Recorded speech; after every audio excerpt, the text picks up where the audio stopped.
Welcome back into another episode of the Spaceman 2.0 Phoenix Truth Rising Show, here to help you grow in the knowledge and wisdom of truth, and the truth will set you free.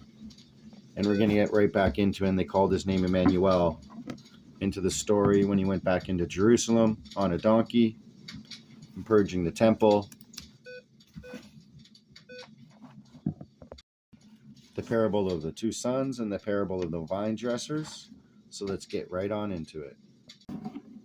Into Jerusalem on the donkey. When they came near Jerusalem to Bethphage, near the Mount of Olives, Emmanuel sent out two of his disciples, and said to them, "Go to the place which lies before you, and you will find a female donkey tied to a post, and a foal with her. Untie her and bring her to me, for she was a gift to me, and is only encamped there.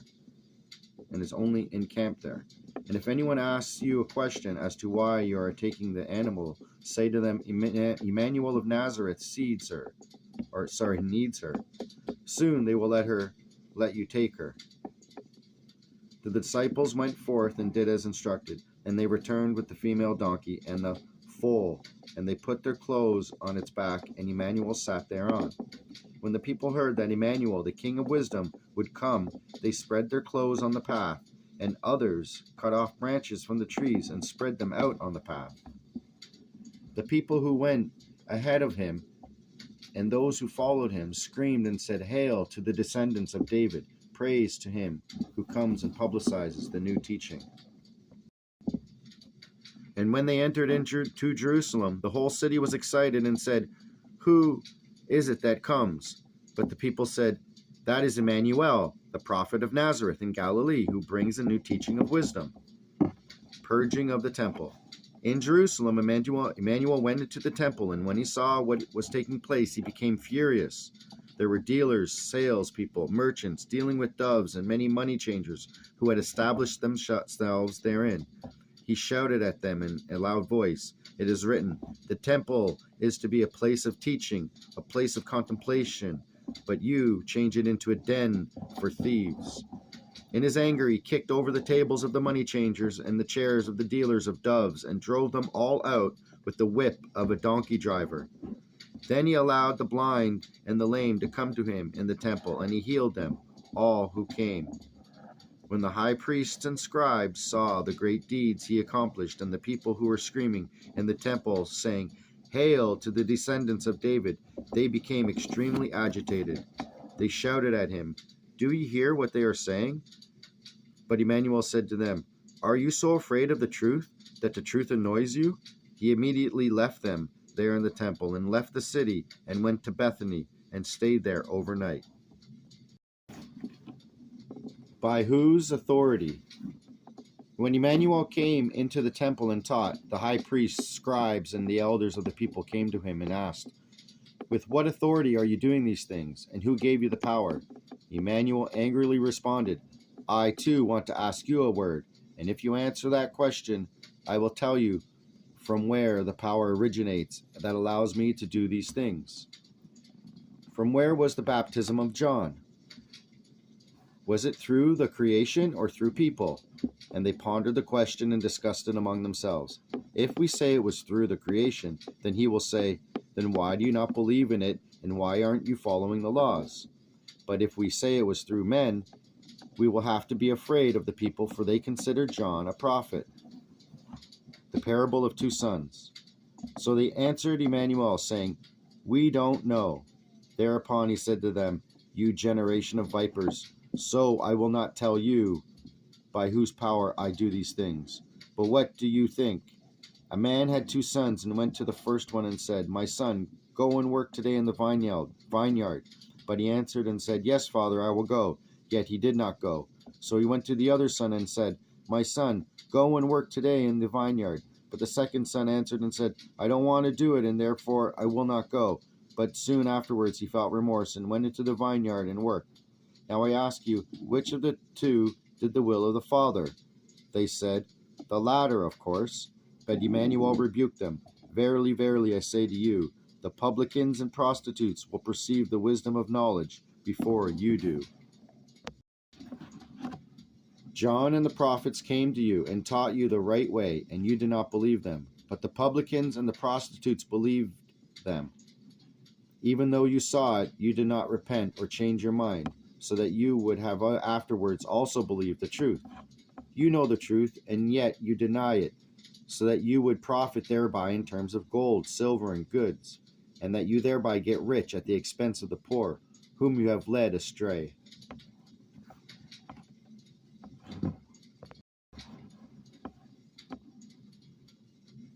The parable of the vine dressers. But listen to another parable about a vineyard, and perhaps you will understand it if your mind is not cracked. There was a lord who owned much. He planted a vineyard and built a fence around it. He dug a wine press therein, built a tower, and leased it all to vine dressers. He then left the country. When the time came that the grapes were ripe, he sent his servants to the vine dressers so that they would receive the grapes. The vine dressers took the servants. One was beaten, one was killed outright, and the third one they stoned to death. Again the Lord sent other servants, more than the first time, and they too were all killed. At last he sent the son of the administrator to them, for he was sure the vine dressers would fear the administrator's son. But when the vine dressers saw the son of the administrator, they spoke among themselves, "This is the heir. Let us kill him and take his inheritance." They took him from the vineyard and killed him, or so they thought, and while deeming him dead, put him in a tomb where he was in a state of semi-death for some 3 days and 3 nights, and then fled. And the son arose and returned to the lord of the vineyard. But when the lord of the vineyard heard of what had happened to the son of the administrator, what do you think he did? They responded, he would probably have the villains killed and turn his vineyard over to the other vine dressers who would give him the fruits at the right time. He most certainly must have turned over the legacy to the son of the administrator at an early date. Emmanuel spoke, "You recognize the meaning, and that is what you have read in the scriptures. The stone that the builders threw away became the cornerstone. Therefore I tell you, I am as the son of administrator of the vineyard. My teachings are not strange to you, and are very well known, for they have already been given to you by the prophets, and you know them thereof. But if you disregard them and interpret them to your own advantage, that is, accuse me of lying, you thus accuse God of lying. It was upon God's advice that I was created by one of his kind, and because of whom I am, a prophet here before you now. Therefore I say to you, peace and joy shall be taken away from you, and also from your people, for all times, and they shall be given to a people which brings forth its fruits." Penalty of disregarding the laws of God. If you disregard and kick with your feet all the laws of God, who is the ruler over this and the two other human races in the north and in the east, you shall be disregarded and kicked with feet for all time to come. The burden of the Jews will be like a heavy stone of the 7 great ages, and he who falls upon this stone will be shattered, but upon whomever it falls, he will be pulverized into dust. When the high priest and Pharisees heard his speeches, they understood that they would be cursed, and all those ones who followed of their false teachings, for all time to come.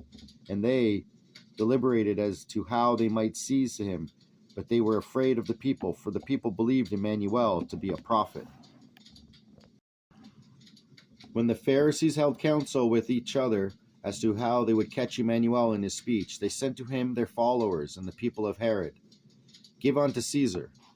They taunted, "Lord, we know that you are true, and that you teach the law properly, and do not consider the rank of a person, because you do not pay tribute to people, but only to the laws of God, and to truth, and to the laws of the creation. Therefore tell us your opinion. Is it right to pay tax unto Caesar, or is it not?" Emmanuel was aware of their maliciousness and said, "You hypocrites, of what low mentality you are, to want to aggravate me to such a foolish manner. Show me a tax coin, so that I can heal you from your sick stupidity." And they gave him a coin. He then said to them, "Whose image and inscription is on this coin?" They responded, "It is that of the emperor." So he answered them, "Therefore give to Caesar the things which are Caesar's, and give to God the things which are God's. But beware and know that God and the emperor are people above whom is the almighty creation, to which you are to give the highest praise. For even though God and the emperor are rulers over the human race and the people, the creation, as the highest power, is above them, upon whose laws they are dependent. Whereupon they listened with astonishment and left Emmanuel alone. A lesson for the Sadducees. On the same day, the Sadducees, who do not believe in rebirth, came up to Emmanuel and asked him, Master, Moses has said, when a man dies and has no children, his brother should take the widow as his wife, and should beget descendants for his brother.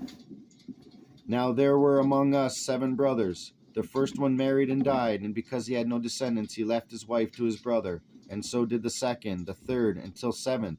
And at last the woman died after all of them. Now you tell us there is a new life. Whose wife will she be among the 7th in a new life? All of them had her as a wife.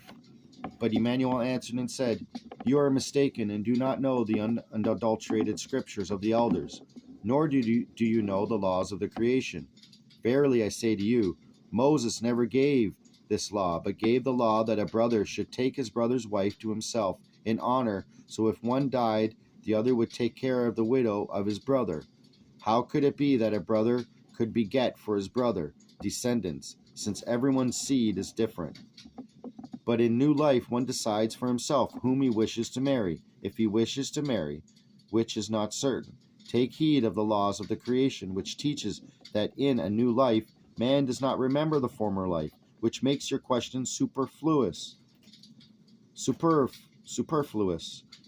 At this point, it is only the prophets who remember the former life, since they follow the laws of the creation and therefore live in wisdom. Since you and the Jewish people will live in spiritual darkness for an extended period, perception and wisdom of spirit will remain hidden for a very long period of time. Other peoples will be advanced and developed spiritually to a very high degree and follow the laws of the creation. There will also be many, many more who will not follow the true teaching, and they will be as you. Therefore, other peoples will be superior to you in spirit, for they will gather great wisdom and grow abundantly in spirit, and they will, therefore, have among them those who will be like the prophets and remember former lifespans in their life streams. You of Israel and the other ones, without truth and wisdom, shall remain in spiritual poverty and drift in spiritual darkness. Inasmuch as they incurred punishment, they shall have to endure it. When the people heard these words, they were shocked and afraid and fell into silence.